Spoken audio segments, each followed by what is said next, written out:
अभी आपने कुछ देर कहा था कि इंडिया में बहुत कम तलाक होते हैं, डिवोर्स होते हैं, 0.02% होते हैं। मैं उस पे 0.002 002 बट मैं उस पर एक टिप्पणी करना चाहता हूँ कि इस कारण नहीं होते हैं क्योंकि रिलेशनशिप बहुत अच्छा है। बहुत बार ये भी कारण रहता है कि लोग समाज के डर से नहीं करते हैं। रूढ़िवादी सभ्यता जो बहुत दिनों से चली आ रही है, उनके कारण लोग नहीं करते हैं। तो इससे हम लोगों को ये सीखना चाहिए कि ऐसी रिलेशनशिप को खत्म कर देना चाहिए जो नहीं चल रही है, क्योंकि उससे घर का माहौल खराब होता है और जो आने वाले बच्चे हैं उन पे असर पड़ता है। तो लोगों को ये समझना चाहिए कि कब क्या खत्म करना चाहिए और कब क्या आगे बढ़ना चाहिए।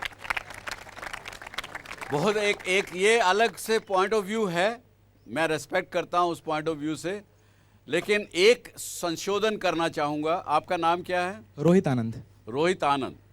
रोहित, आपकी बात से एक ही बात को करेक्शन करना चाहूँगा कि बहुत बार नहीं, ज़्यादातर समाज उस संबंध की ओनरशिप ले लेता है और इसलिए वो संबंध बिगड़ने नहीं देता। समाज का डर नहीं। जब एक भारत में एक, चाहे महाराष्ट्र में हो, चाहे गुजरात में हो, चाहे किसी पंजाब में हो, लड़के लड़की की जब शादी होती है तो रिश्ते कराने वाले कुछ अलग लोग होते हैं।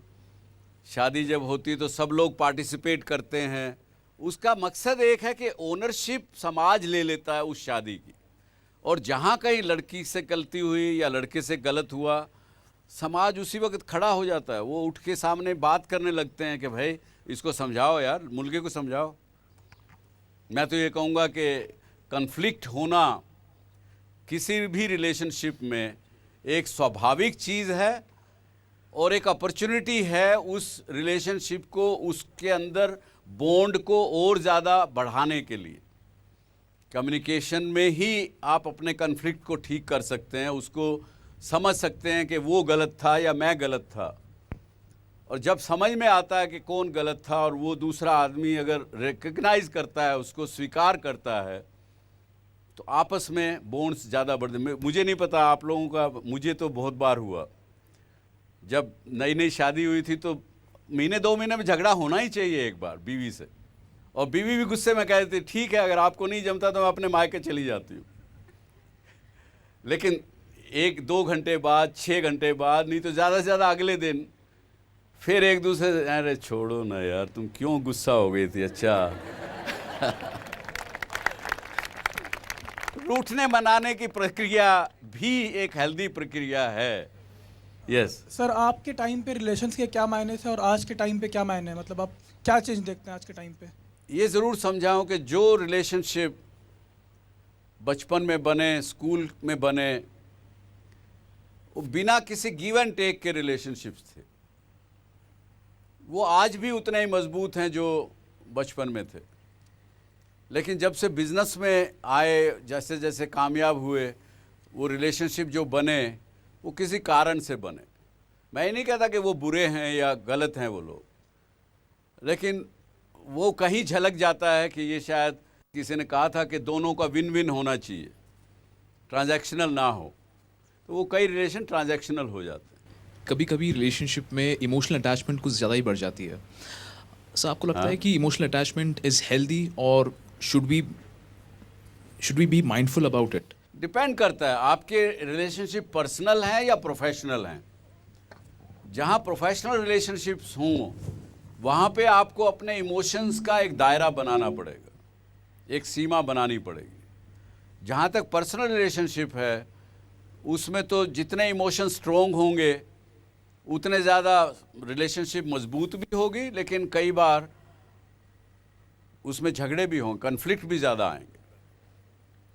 लेकिन उन इमोशंस को, जिस वक्त वो कन्फ्लिक्ट सिचुएशन हो, उस समय में थोड़ी देर अपने आप को, इतनी ताकत आप में होनी चाहिए कि इमोशंस को दूर रख के उसको कन्फ्लिक्ट रेजोल्यूशन किया जाए, और कर सकते हैं आप। ज़रूर आपके मन में भी होगा कि कन्फ्लिक्ट, कोई भी आदमी अपना उदाहरण देना चाहेगा, कोई लड़की, कोई एनी ऑफ यू फ्रेंड्स जो बताना चाहे कि उन्होंने अपना कॉन्फ्लिक्ट कैसे मैनेज किया, कैसे रिपेयर किया। Since I have come from my country with my roommates, because with different kind of people with different behaviors from different backgrounds, when we come together, a lot of conflicts happen, and to deal with those conflicts we do have to heal it, and we have to sort it out. So I have a lot of many times I have done that. So you communicate with each other. Yeah, we communicate, and also we solve the problem through many with other friends, and we discuss it or with the person that we have the issue. कहाँ? Where are you from? From Afghanistan. From Afghanistan. Yes. Very good. Thank you. Yes. Sir मेरी एक girlfriend है, हमारा 1.5 साल से relationship चल रहा है। राजस्थान से हो आप? नहीं, कहाँ से हो? गुजरात से हूँ। गुजरात से हो? गुजरात નો છું। गुजरात नो छे? हाँ हाँ।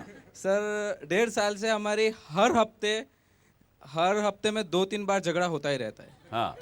लेकिन हर बार मैं ही टॉलरेट करता हूँ, हाँ। क्योंकि वो जब भी झगड़ा होता है तब बोलती है कि अब ब्रेकअप कर देते। तब मुझे डर लगता है, मैं क्या चलो अब थोड़ा मैं सब्र कर लेता हूँ कि अब थोड़ा वक्त टाइम लेता हूँ। शादी हो जाएगी तो बताऊंगा, हैं? ऐसा आता है मन में क्या? हाँ ऐसा होता है कभी कभी। ये देखिए। फिर भी सर थोड़ा मतलब मैं टॉलरेट कर लेता हूँ और फिर सोचता हूँ उसे अच्छी अच्छी बातें याद दिलाता हूँ, ऐसा है ऐसा वैसा। फिर बाद में मैंने ऐसा किया, तुम्हें शॉपिंग करके लाया, तुम्हारे जन्मदिन पर तुमको ये तोहफा दिया, हाँ। ये सब बातें याद दिलाते हो। हाँ तो अच्छा। फिर हो जाता है सब सॉल्व। अच्छा, सब सॉल्व हो जाता है आखिर में। जब कन्फ्लिक्ट कई बार आप डिसाइड करते हैं कि मुझे कन्फ्लिक्ट इस आदमी से या इस व्यक्ति से इस रिलेशन में लेना है, इसलिए मैं ये कहता हूं कि चूज योर कन्फ्लिक्ट ऑल्सो। उसको वे करो कि क्या is it worth taking the fight with so and so person. खासकर बिजनेस में, अब आप आगे जाएंगे, बिजनेस में पढ़ेंगे, कंपटीशन भी होगा, बहुत तरह के अच्छे बुरे तजुर्बे आपको आएंगे। तो इसलिए मैं ये कह रहा हूँ कि कन्फ्लिक्ट को भी चुनो खुद। हर आदमी से कन्फ्लिक्ट नहीं होने दो, उसको सोचिए कि ये कन्फ्लिक्ट मुझे कहाँ तक ले जाएगा, is it worth fighting, is it not worth fighting. Also जब कन्फ्लिक्ट है तो उसको एक्नॉलेज करिए कि हाँ है, उसको कारपेट के नीचे दबाने से वो कन्फ्लिक्ट दूर नहीं हो जाएगा, चला नहीं जाएगा। और यू विजुलाइज द अल्टरनेटिव्स। जैसे उसने, गुजराती डिगड़े ने सोचा कि भाई अब क्या करेंगे, अब तो ये गर्लफ्रेंड तो मुझे पसंद है, मुझे इससे शादी करनी है, तो कुछ भी करे। तो उसने विजुलाइज किया अल्टरनेटिव क्या होगा, कि अगर ये कन्फ्लिक्ट को हम आगे तक ले जाऊंगा तो क्या होगा, अगर इसको रोकने में फ़ायदा है कि इसको आगे ले जाने में फ़ायदा। और जब कन्फ्लिक्ट का रेजोल्यूशन हो आपस में, आप भी कमिट करिए और सामने वाले से भी कमिटमेंट लीजिए, उससे आपकी रिलेशनशिप में बॉन्डेज और ज़्यादा बढ़ेगी। और be consistent, and then protecting relationship is not necessarily bad. Not be over possessive, but certainly protect your relationships, tell good things to your partner। तो ये मैंने बड़ा देर से सीखा। मैंने कभी अपनों को अप्रिशिएट नहीं किया, चाहे मेरे भाई रहे या बच्चे रहे, उनको अप्रिशिएशन नहीं दिया। जब समझ में आया, जब से अप्रिशिएट करने लगा उनकी अच्छी चीज़ें, और जब से दोनों बातें कहना शुरू की, मेरी रिलेशनशिप सबसे इम्प्रूव हुई। Thank you. इसके साथ ये कह के वाइंड अप करूँगा कि रिलेशनशिप्स लाइफ में बहुत ज़रूरी हैं। चाहे आपका प्रोफेशनल लाइफ हो, सक्सेसफुल होने की आपकी कामना, इच्छा हो, तो भी पर्सनल लाइफ में भी खुश रहने के लिए relationships are very important ingredients, and specially for a human being, because we go through all the time ups and downs. ये रिलेशनशिप्स ही हैं जो आपको समता में बनाए रखती, आपको हेल्प करती। Thank you very much, all the best.